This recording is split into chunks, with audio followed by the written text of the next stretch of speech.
Então, como o Yuri falou, meu nome é Marcelo, eu já fui também professor da Uninasal, graças. Hoje eu me encontro na Unifavip em Caruaru, tá? Alguns que estão presentes aí foram meus alunos, eu já vi aqui alguns nomes, e agradecendo já de antemão ao convite do professor Yuri para participar desse congresso da Uninasal, voltando a casa, né? Bem, pessoal, então, como a professora Gabi já falou, Gabriela, ela falou sobre os mecanismos de transferência de calor. Boa noite a todos, Jones. Ela falou dos mecanismos de transferência de calor. Então, para iniciar a parte de refrigeração propriamente dita, a gente vai falar um pouquinho o que é composto um sistema de refrigeração. Então, eu não tinha como abordar totalmente o assunto, porque ia levar muito tempo, né? Então, eu botei algumas partes principais só para a gente ter ideia de como funciona um sistema de refrigeração. Então, primeiro, para a gente iniciar o sistema de refrigeração, os ciclos de refrigeração, a gente tem que saber que, como a professora Gabriela falou, sobre os mecanismos de transferência de calor, condução, convecção e radiação. Então, a gente vai abordar agora aquela primeira lei da termodinâmica, eu acho que todo mundo lembra que é aquela primeira lei que fala da conservação de energia, né? Então, eu tenho que desativar aqui, senão eu vou ficar vendo o chat e não consigo. Pronto. Bem, então, fala da conservação de energia. Então, a professora Gabriela falou sobre os mecanismos de transferência de calor, e a primeira lei trata também do trabalho. Então, é o que a gente vai aplicar nos sistemas de refrigeração. Não abordei as equações para não tomar tanto tempo. Bem, o que é que a gente vai tratar? Dos ciclos de refrigeração. Falar do refrigerador, um pouquinho da bomba de calor, os ciclos de refrigeração por compressão. Primeiro a gente vai identificar o Carnot. O Carnot é aquele ciclo ideal. A gente sabe que ele é um ciclo que ele, na prática, é impossível, mas é algo que predetermina o estudo dos ciclos de compressão a vapor real. E como ele funciona, assim como a professora Gabriela falou sobre os fluxos de um fluido, a gente vai falar sobre os fluidos que trabalham, que a gente vai utilizar nos ciclos termodinâmicos. São os fluidos refrigerantes. E, para finalizar, o ciclo de refrigeração por compressão a vapor propriamente dita. Bem, então, refrigerador e bomba de calor. Então, a gente tem que diferenciar o que é refrigerador e o que é bomba de calor. Então ele diz aqui que o refrigerador, o objetivo de um refrigerador é remover o calor da fonte fria no meio refrigerado. E o objetivo da bomba de calor é o aquecimento. Então, a gente sabe, o refrigerador a gente vai ter que refrigerar, e a bomba de calor a gente vai aquecer. Então, na nossa região, aqui na região Nordeste, dificilmente a gente vai estar usando uma bomba de calor. É tipo a gente comprar um ar-condicionado quente e frio, e a função quente a gente nunca vai estar utilizando. Mas, se a gente for levar em consideração a região sul, algumas partes da região sudeste, a gente consegue utilizar a bomba de calor para aquecimento de um determinado ambiente. Então, refrigerador e bomba de calor.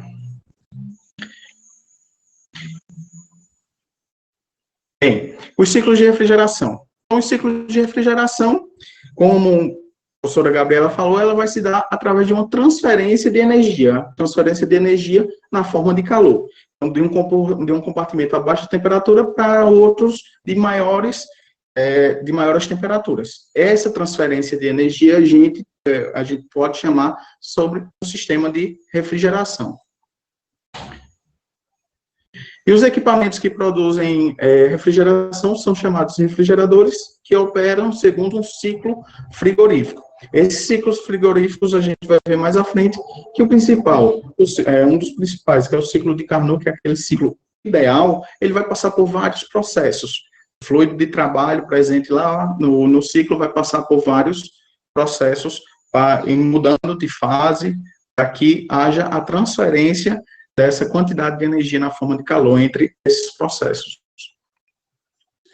Os fluidos de trabalho, o fluido de trabalho dos refrigerantes são os refrigerantes, né?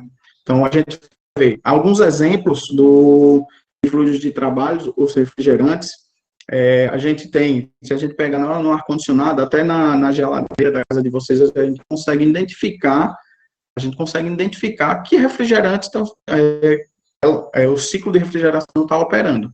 Então, a gente tem o R22, o R134A, vários outros fluidos refrigerantes. Alguns mais utilizados, outros menos utilizados. Então, Rebeca, eu acho que em outra live tinha até falado dos que a gente está mais utilizando, que é os... Eu não lembro qual é, Rebeca. Se tu puder me lembrar. Tu Lembro sim. O R11 e o R22, eles agora, por lei, são proibidos para utilização. A gente só pode usar agora os fluidos que são amigos da natureza, que são a base de amônia, que é o R400A, e eu acredito que é o R304A também. Mais à frente a gente vai ver alguns exemplos, né? Então, os refrigeradores utilizados com o propósito de aquecimento em um espaço, fazendo uso do calor de um reservatório mais frio, são determinadas bombas de calor. Então, como eu falei a vocês, só diferenciar o refrigerador da bomba de calor. Então, o refrigerador a gente aquece, o refrigerador resfria, e a bomba de calor a gente vai estar aquecendo. Bem, mas para identificar esse sistema, a gente tem o ciclo de refrigeração. Então, esse ciclo de refrigeração por compressão, o que eu estou apresentando aqui a vocês agora é um ciclo de refrigeração por compressão, que é o Carnot. O Carnot é um ciclo ideal, é um ciclo que a gente não consegue desenvolver ele na prática.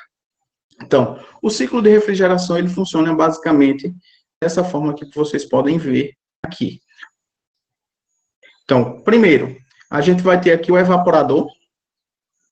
Isso, o Lucas está falando ali nos refrigerantes. Então, aqui a gente vai ter deixa eu ver se eu consigo marcar. Vocês conseguem ver o cursor do meu mouse? Não, Marcelo, não dá para ver, não. Não, Marcelo. Mas dá para indicar Marcelo, o evaporador. na mãozinha, ali em cima. Ah, tá. Tem aqui para riscar, né? Depois tem como apagar. Isso. Aqui. Pronto. Então, aqui, o evaporador. Então, primeiro eu vou passar no primeiro processo, que é de evaporação, onde vocês podem ver aqui, a entrada do evaporador, ele é referente com o meu ponto 1. E fazendo analogia lá com o gráfico, esse é um gráfico temperatura, entropia, que todo mundo lembra o que é entropia, né? Entropia, o grau de agitação das moléculas, que vai indicar se um processo pode ser reversível ou irreversível. Então, isso lá da segunda lei da termodinâmica. Então, no ponto 1, dentro desse gráfico, dentro dessa curva aqui, essa é uma curva de saturação. Então, nessa curva de saturação vai delimitar o que é uma mistura e o que é uma fase única. Então, tudo que tiver dentro desse gráfico, eu vou ter uma mistura dentro dessa curva, líquido mais vapor.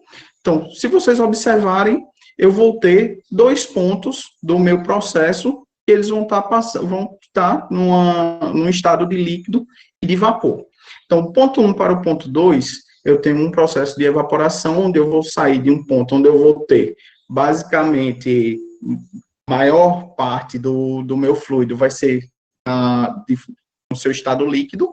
A partir do momento que ele passar no evaporador, o que é que vai acontecer? Ele recebeu energia lá do meio frio, ele retirou aquela energia lá do meio frio e aqueceu. Ele aqueceu, retirou a energia e evaporou o fluido. Então, ele saiu de um ponto onde eu tinha grande parte como líquido e foi para um ponto onde eu tinha grande parte como vapor. Posteriormente, ele é comprimido e vai para um ponto de saturação. Então, esse ponto de saturação é exatamente aquele ponto ali de transição total da fase líquido-vapor para a fase de vapor superaquecido. Posteriormente, ele vai passar no condensador, vai perder energia e vai condensar. Ele passou do ponto 3 ao ponto 4 por um processo de condensação, então saiu de vapor saturado e foi para um ponto de líquido saturado. E, para finalizar, do ponto 4 ao ponto 1 é um processo de expansão. Então, ele expandiu, perdeu energia, consequentemente, ele saiu de líquido, mudando a pressão até um ponto de líquido e vapor a uma pressão diferente. Esse é um processo de refrigeração de Carnot. Então, é um processo ideal, que na prática é impossível, porque se vocês olharem o ponto 2 ao ponto 3, onde ele passa num compressor, eu estou trabalhando com grande parte líquido ainda no processo. Então, o que é que acontece? Se eu entrar com líquido no compressor, não vou ter, basicamente, eficiência, tá? Ele não vai funcionar corretamente. Da mesma forma que na turbina, eu estou entrando com um fluido líquido saturado na turbina, onde uma turbina opera com vapor, certo? Então, mas isso é um ciclo de Carnot. Um ciclo de Carnot é um ciclo ideal. Considera-se que ela funciona tranquilamente, sem haver perda nenhuma. Tá? Deixa eu só apagar aqui. Pronto. Bem, e os fluidos de trabalho? Se a gente olhar, como eu falei a vocês, olhar no sistema de refrigeração, ou refrigerador da casa de vocês, ou o ar-condicionado, só ver aqui a pergunta aqui que é interessante do coleguinha aqui que falou. Moderador. Ele fala, Marcelo, que ele veio do sul. Ele fala que é o inverso, né? Lá era mais frio, né? Era do ar quente, né? É de Santa Catarina. Ele disse que lá no modo aquecedor dele demorava um pouquinho mais para soprar o ar quente. Ele quer saber se isso é alguma peça que precisa aquecer ou é que segue um ciclo diferente. É porque a quantidade de energia que tem que se fornecer ao fluido é diferente, né? Então, ele vai levar um tempo maior para essa transferência de energia nesse aquecimento do fluido. Porque se você for comparar as temperaturas de saturação do fluido em determinadas pressões, a gente vai ver que a temperatura de saturação desses fluidos refrigerantes eles são bem abaixo em comparação com a da água. Então, vai ter uma diferença enorme aí. Então, se for para aquecer, ele vai levar um tempo maior. Bem, então, continuando aqui. Então, nos fluidos refrigerantes, então, como a Rebeca aí falou, citou alguns outros, o Lucas também citou sobre o R410A, R134A. O R134 eu acho que não está nem... É utilizado ainda, né, Rebeca? Não me recordo. Que é o tetrafluoreto. Marcelo, sim, eu acho que é. 34A, eu acho que ainda tem equipamentos que tem ele, mas eu não acho mais que ele seja usado para fazer manutenção ou fabricação de equipamentos, que eu acredito que ele tenha sido o último a ser banido, digamos assim. Exatamente. Bem, então o fluido refrigerante presente lá no sistema, então no ciclo termodinâmico. No ciclo termodinâmico, ele vai estar presente lá. Como vocês podem ver, eu já tenho uma mudança entre o ciclo anterior, que é um ciclo de Carnot, e esse ciclo que eu apresento a vocês agora. Então, ao invés de uma turbina, aqui eu tenho uma válvula de expansão. Isso, exatamente, Eric. Ele é bastante utilizado em agora não deu nem para ver. Tá passando. No final a gente vê isso aí.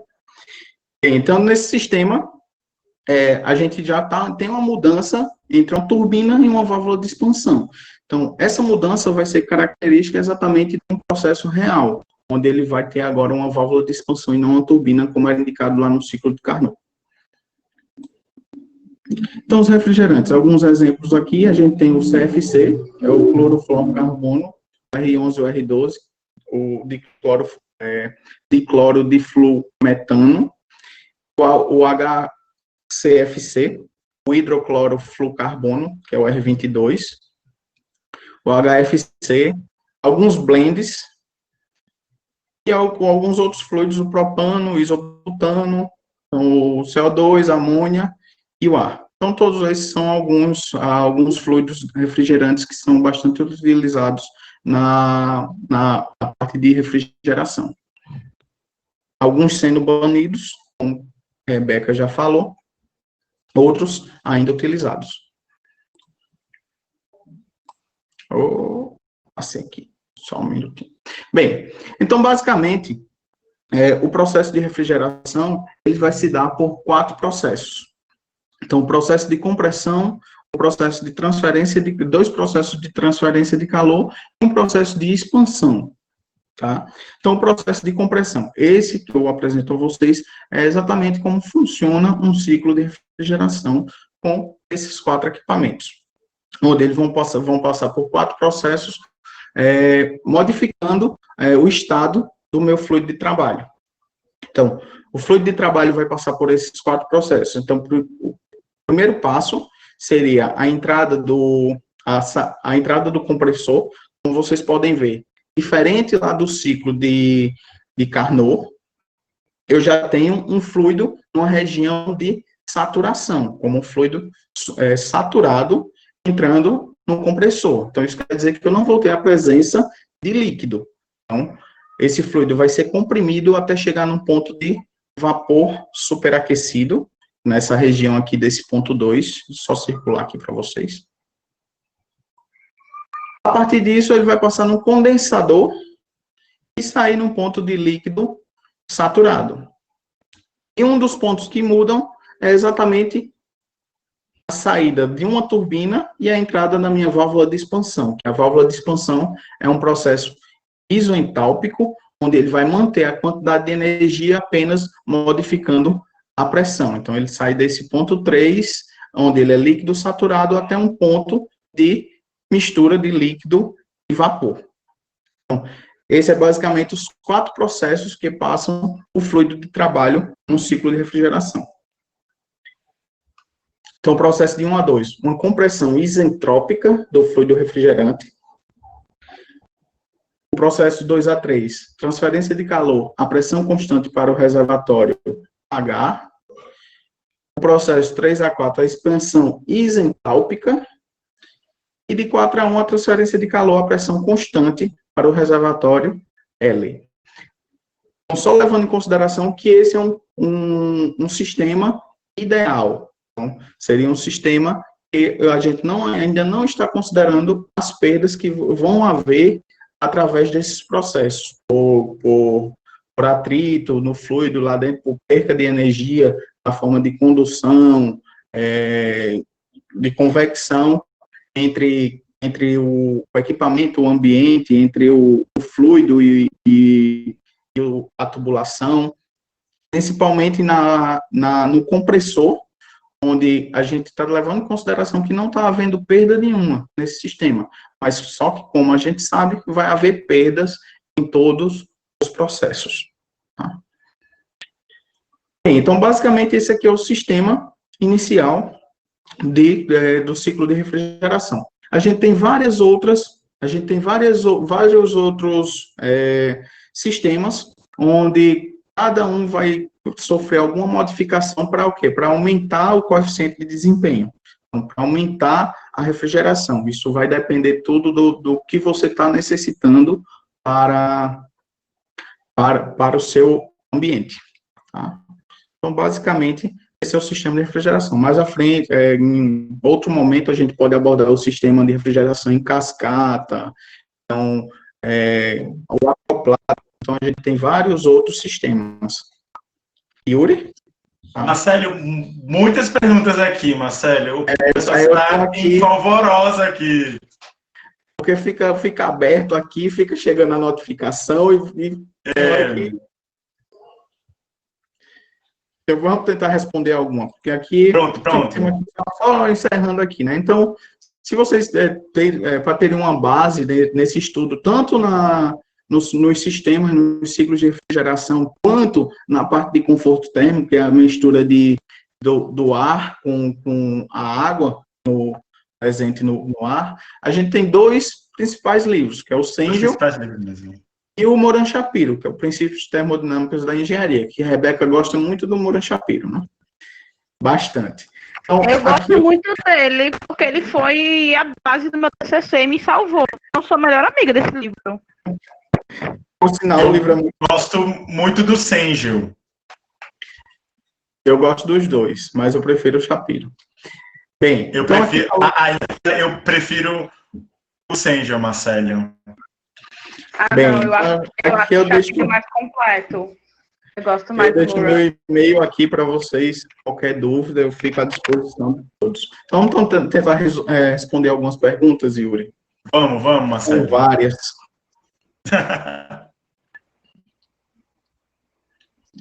Deixa eu ver aqui. Rebeca, tem como